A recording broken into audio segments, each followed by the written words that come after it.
Hey there everyone, Doug here with B&H.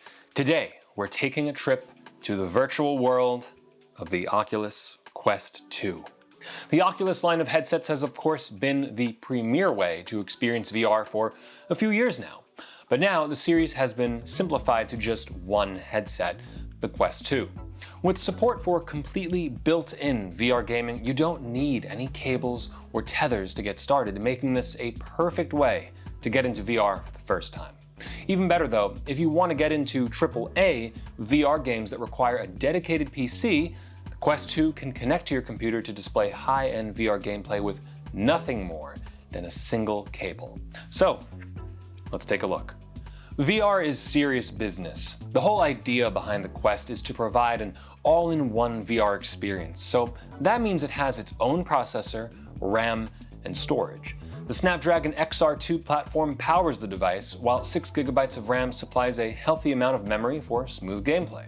The Oculus Quest 2 comes in either 64GB or 256GB varieties, though I'll be testing the 256 version here. That is a bit of a jump between sizes, I know, but depending on your use case, there is some logic to this. If, for example, you mainly intend on gaming from your PC and tethering to the Oculus, the smaller 64GB version could be better for you. On the other hand, if you don't expect to use a gaming PC alongside the unit, or don't have one spec'd out to handle VR, the 256GB version makes much more sense as a standalone VR headset. One of the most important aspects to a VR headset, though, is the resolution of the display. VR displays effectively put pixels right in front of your eyes, so having higher pixel density is always better. On top of that, a high refresh rate is absolutely necessary to prevent motion sickness and to create a smoother experience overall. The Quest 2 delivers on both fronts with an 1832 by 1920 resolution per eye and a 90Hz refresh rate. So I found the experience to be pretty easy. After connecting to the Wi-Fi, the Quest prompted me to connect the device to the Oculus smartphone app. It actually detected the Quest 2 automatically over the network, so all that was left was to connect to my Facebook account, which is required to use the Quest 2. Before even jumping into any games though, there's a lot of little touches that make the Quest 2 easier and more intuitive to use than you would expect. That'll be my sync. Virtual sync. Funny, right? Just tap the controllers. The most obvious is the virtual representation of the controllers. They're visible at all times, even when you put them down, meaning they're hard to lose track of. Next, the Quest asks you to define a guardian space, which is where the Quest understands the floor and surrounding environment to be. You can reorient this at any time and also set the Quest into a stationary mode intended for seated use. When you do this, the Quest turns on its front-facing stereo cameras to assist you. They're low-resolution black and white cameras, but they give you an actual view of the outside world without having to take the headset off.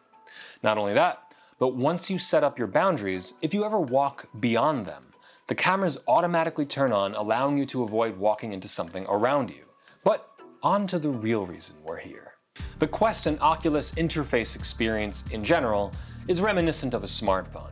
In fact, a version of Android is running under the hood here, but what I'm really getting at is the marketplace. Games and other apps can be purchased through the Oculus Store, which can also be accessed through the mobile app. Games install wirelessly and can then be accessed from the homepage. When you are ready, throw the disc into the goal in front of you.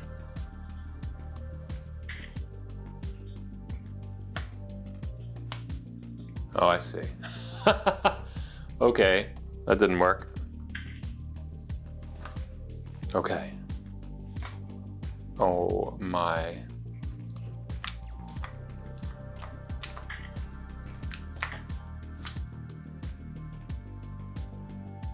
Hey, Excellent throw. I did it. Calibration module complete. A far cry from the VR experiences of the 90s. I'm dating myself here. This is the real deal.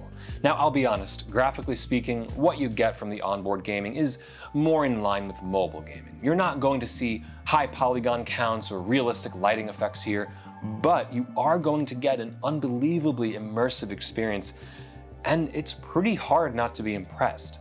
Every movement you make is accurately rendered in the game, whether that be a turn of the head, a twist of the wrist, or a movement of any kind. If you bend down, your character bends down. If you step forward in the real world, so does your character.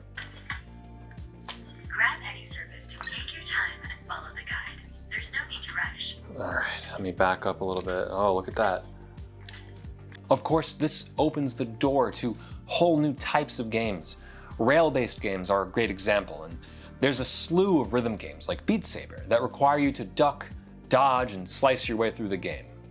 I don't get to see the outside that much these days. I'm getting very big Pokemon Snap vibes. Whoa! What are you looking at? Look at this. Hey there.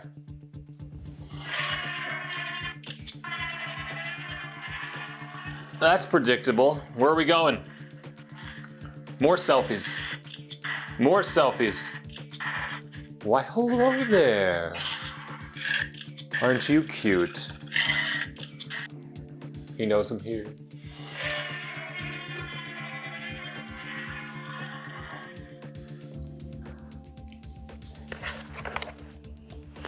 Whoa. That was an experience. Now, while the onboard hardware does a fantastic job of showing what VR movement and gameplay are all about, we're gonna have to dive just a little deeper to see what a graphically immersive VR environment is like. Using the Oculus Link cable, which is a 16-foot USB-C cable, I can connect straight to my computer. Now, before I show you anything, just in case you're wondering, the Oculus Link cable is unique because it's actually a fiber optic cable, which is why it can be so long without any data loss. With a right angle connector on one side, it also keeps tension on the cable to a minimum when connected to the headset. So, as you can see, we've got a lot of room to play with this thing. So here we are. Now, I was lost in here before. I have a little better of an idea. You can see I can move around in the space here. Discover what type of ghost we're dealing with. Capture a photo of the ghost. Oh, this is a familiar trick in video. Infinite screens. Hey, let's do a little camera view inside the game. Right here, we've got a clearly very heavily referenced 3D model and a 12 to 32 millimeter lens. Based on that, I would say this is a Micro Four Thirds, maybe? Oh man, it's almost like I do this for a living. I don't like that I can't turn the flash off, though. This is surprisingly accurately rendered. It's even got like a fingerprint texture on the bottom, very much like my filthy cameras. So, for people who are new to VR, the Quest 2 looks and feels about as futuristic as you'd expect. The sleek white headset comes with 2 controllers, power adapter, and a shim to accommodate glasses inside the headset. This is a nice touch for someone like me because I tried wearing the unit without glasses first, expecting to find, of course, a diopter adjustment. I just can't break camera habits, I guess. There is no diopter, so glasses must stay on, but the good news is the shim does the trick. The interocular distance of the lenses can be adjusted, which is necessary to reduce blur depending on your eyes.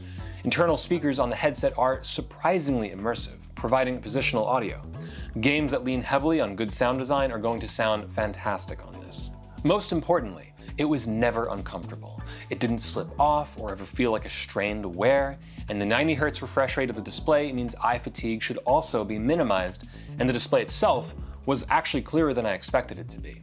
Depending on the game, I'd still recommend occasional breaks, but otherwise the immersion begins as soon as you put the headset on. The Quest 2 keeps things simple with a single USB-C port used both for charging and for the Oculus Link cable. Everything else is handled by a Wi-Fi connection, which was only mildly annoying to set up because, yes, you do have to type the password in virtual reality. There's a power button on the left side and volume controls below the eyes. Now, one thing I think a lot of people will like is the casting feature. It's impossible to convey what VR really looks and feels like without a headset of your own, but showing your friends and family what you're doing on, say, a TV, lets you share some of the fun. For those who want to share with an even wider audience, the Quest 2 also allows you to stream straight from the headset or record game footage to the internal storage, which is how we've recorded everything here. That can then be copied over to any computer using the USB-C port. Needless to say, I never expected virtual reality to get this good. Much of the beauty of the Oculus isn't how easy it is to use, which really cannot be overstated. Providing a stereo view is one thing, but tracking every movement, providing a completely wireless experience, and letting you take advantage of your gaming PC is simply incredible. And the VR experience itself is by far the biggest leap in how games can be played. So that's it for the Oculus Quest 2. I'm Doug with B&H, and I'll see you in the virtual world.